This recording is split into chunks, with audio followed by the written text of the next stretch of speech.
আমাদের এইখানে খুব বড় করে দশের বৈশাখের মেলা উদযাপন করা হয়। আজকে প্রথম দিন, এখনও দুদিন হবে, মানে 10 তারিখ থেকে পুরো 13 তারিখ অবধি মেলাটা চলে, না 12 তারিখ অবধি, সরি 3 দিন মেলাটা চলে। আরও নানান মেলা আছে ছোটোখাটো, কিন্তু এইটা হচ্ছে সব থেকে বড় মেলা আমাদের এইখানে।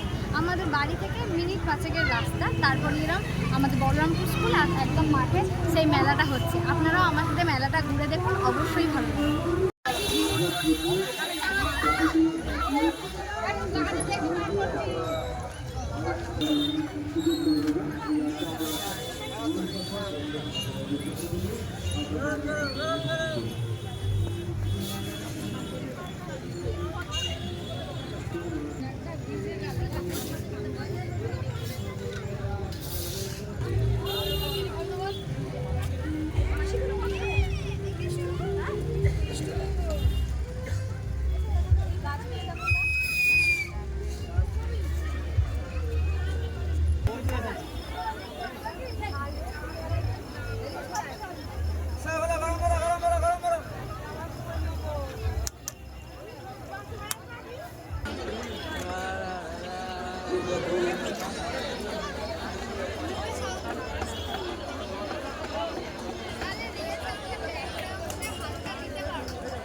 এত ভিড়, গরমে ঘেমে যাচ্ছে, এই জন্য রাত্রে ঘুরবো।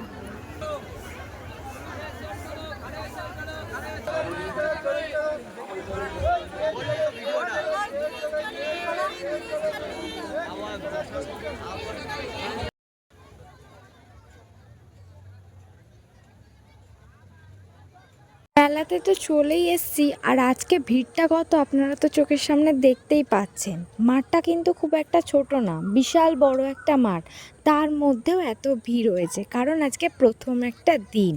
আর এই যে এখানে বাচ্চাদের কিছু সময় কাটানোর জায়গায় আমি এখানে এসে দাঁড়িয়ে আছি আর আপনাদেরকেও সঙ্গে নিয়ে আসছি। এই জিনিসগুলো দেখলে না আমি না কেমন ছোট হয়ে যাই, মনে হয় যে ছোট হয়ে আবার যদি মিকি মাউসটায় উঠতে পারতাম, মজা করে আবার ওদের সাথে একটু খেলে নিতে পারতাম। মেলায় আসলেই না আমি একটু ছোট হয়ে যাই, মানে ছোট বয়সের কথা বেশি মনে পড়ে। এই একটা খারাপ ব্যাপার, মানে যখন বড় হয়ে গেছি তখন ছোটোবেলার কথা খুব মনে হয়, আর যখন ছোট ছিলাম তখন মাকে খালি জিজ্ঞাসা করে পাগল করে দিতাম যে বড়টা আমি কখন হব, একটু বড়দের মতো করে থাকবো। এটাই একটা সবথেকে বাজে বিষয় আমার লাইফের একটা। তা যাই হোক, এবার চলুন ওইদিকে যাওয়া যাক। আর মেলায় চলে এসে প্রথমেই পাপড়ি চাট দেখে আমি আর দাঁড়াতে পারছি না, একটা পাপড়ি চাট নিয়ে এবার একটু মাঠের দিকে যাব। দেখেছেন, মাঠের দিকে এসে টুবলুকে দেখা হয়ে গেল। এই যে ছোট্ট রিয়াংস, যার অন্নপ্রাশনের ভিডিও আপনাদের সাথে শেয়ার করেছিলাম, চিনতে পারছেন? ওর একটু শরীরটা খারাপ তো, তাই একটু চুপ করে বসে আছে। অনেক দিন মামার বাড়ি ঘুরে এসে এখন এসছে মেলা ঘুরতে। ওর বাবা মার সাথে ও মেলায় এসছে, বসে আছে এখন। ওর সামনে আমরা সবাই কিছু না কিছু খাচ্ছি দেখে ও আর থাকতে পারছে না, কেমন করছে দেখুন। কিন্তু ওর তো আর দেয়াটা সাজে না। চলুন, অনেকক্ষণ বসে বসে এবার একটু ফুড বিয়ার খেতে চলে এসেছি। এটা একটা খুব লোভনীয় জিনিস। এত গরমে এটাই দরকার, সত্যি কথা।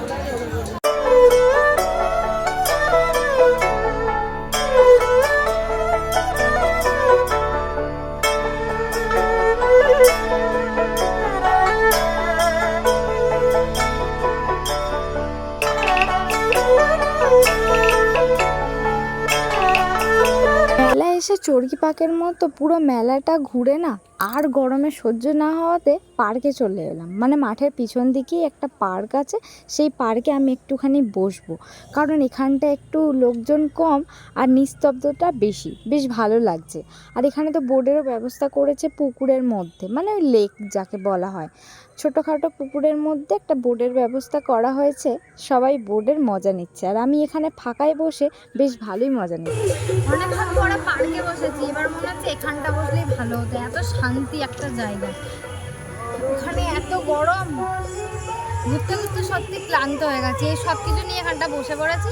একটু বসে এবার বাড়ি চলে যাবো, রাতের কিছু খাবার কিনে নেবো, কিনে নিয়ে একবারে বাড়ি চলে যাবো, কারণ আর ভাল লাগছে না, অনেকটা দেরি হয়ে গেছে। এখন রাত প্রায় 10টা 45, তাই রাতের খাবার নিয়ে আমরা দেরি না করে বাড়ি চলে যাব। ভিডিওটা ভালো লাগলে অবশ্যই লাইক করো আর আমার পাশে থেকো। টাটা।